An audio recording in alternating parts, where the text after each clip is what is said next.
अच्छा होना किसके लिए जरूरी है? जैसे अगर आपको फिलोसफर बनना हो तो बहुत अच्छे आईक्यू के बिना नहीं बन सकते। किसी का आईक्यू अगर 90 से 110 के बीच में है तो मानते हैं कि सामान्य बुद्धि का व्यक्ति है, एवरेज, ठीक है। मतलब अगर आप आईएएस बनना चाहते हैं तो जनरली हम मानते हैं कि 120 140 के बीच में अगर आईक्यू है तो आप ठीक है, बढ़िया है। 140 प्लस आईक्यू किसी का हो तो इसका मतलब गिफ्टेड व्यक्ति है, बड़ी बात है। किसी किसी का आईक्यू 200 भी होता है, एक दो व्यक्तियों को 250 के ऊपर भी देखा गया है इतिहास में, जो कि बहुत रेयर बात है। ये वही व्यक्ति हैं जो 5 साल की उम्र में 12वीं क्लास पास कर ली, 8वीं क्लास में किसी यूनिवर्सिटी में पीएचडी कर रहे हैं, मतलब 8 साल की उम्र में, 9 साल की उम्र में। कभी सुना है आपने ऐसा? ये वो बच्चे हैं कि 8-9 साल की उम्र में उनके दिमाग का इतना विकास हो चुका है कि जैसे एक बच्चे की कहानी में एक बार पढ़ रहा था, शायद अमेरिका यूरोप में किसी देश में था वो बच्चा, तो उसकी उम्र थी शायद 5-6 साल के आसपास।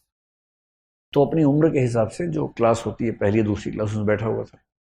सब बच्चे पढ़ रहे हैं, मैडम के साथ गाना गा रहे हैं एकदम। मैडम कह रहे टी से टोमेटो, सब बोले टोमेटो।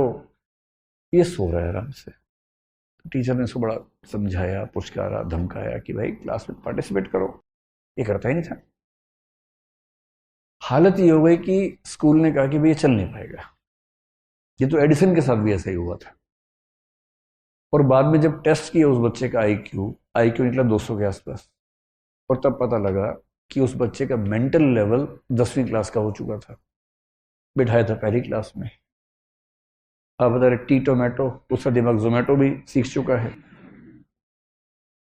जैसे उसको 10वीं क्लास में भेजा, मतलब वो 1 साल का क्लास जो है वो 1 महीने में आराम से कर लेता था। 8-10 साल की उम्र में यूनिवर्सिटी में चला गया, 12-15 में प्रोफेसर बन गया।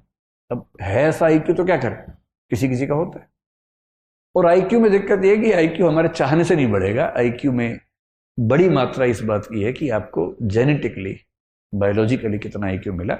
हाँ, एक रेंज के अंदर थोड़ा बहुत हम कोशिश से बढ़ा सकते हैं, लेकिन अभूतपूर्व परिवर्तन उसमें करना चाहें, आमूलचूल बदलाव करना चाहें तो नहीं कर सकते। तो अगर आपको मैथमेटिशियन बनना हो, जैसे रामानुजम का नाम आपने सुना होगा, है ना? तो रामानुजम होने की शर्त है कि आपका आईक्यू बहुत ही खतरनाक स्तर पे होना चाहिए। बड़ा साइंटिस्ट बनना हो, एपीजे अब्दुल कलाम जैसा, तो आपका आईक्यू बहुत खतरनाक होना चाहिए। या न्यूटन या आइंस्टीन बनना हो तो आईक्यू चाहिए बहुत ही खतरनाक। फिलोसफर बनना हो बहुत खतरनाक, जैसे हम भारत में शंकराचार्य का जिक्र करते हैं। 32 साल की उम्र में उनकी मृत्यु हो गई, जितने में अटेम्प्ट खत्म नहीं होते लोगों के। और ऐसी फिलोसफी दे के गए हैं कि मतलब 1500 साल होने वाले हैं, कोई हिला नहीं पा रहा अब तक। 32 साल की उम्र में जिस व्यक्ति की मृत्यु हो गई। आईक्यू कितना रहा होगा? उस समय आईक्यू टेस्ट नहीं होते थे, सीधी सी बात है। होता तो मेरा ख्याल है कि 200-250 का मामला रहा होगा उनका। जब आईक्यू बहुत तेज होता है ना, आप इतना तार्किक सोचते हैं, इतना दूर का सोचते हैं, इतना तेज सोचते हैं कि फिर आपके साथ काम करने में सबको मजा आता है। और पीएम क्यों नहीं चाहेगा कि उनके पास ऐसा एक चीफ सेक्रेटरी हो या ऐसा कैबिनेट सेक्रेटरी हो जिसका आईक्यू बहुत शार्प हो, बात कहने से पहले समझ जाता हो, बात पूरी होते होते सॉल्यूशन सामने लाके दे देता हो कि ये सॉल्यूशन है इस चीज का।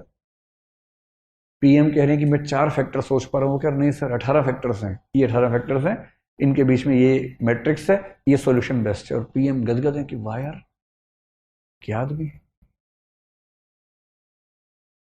तो एक चीज सफलता में आईक्यू है। तो एक पक्ष तो ये हो गया। अब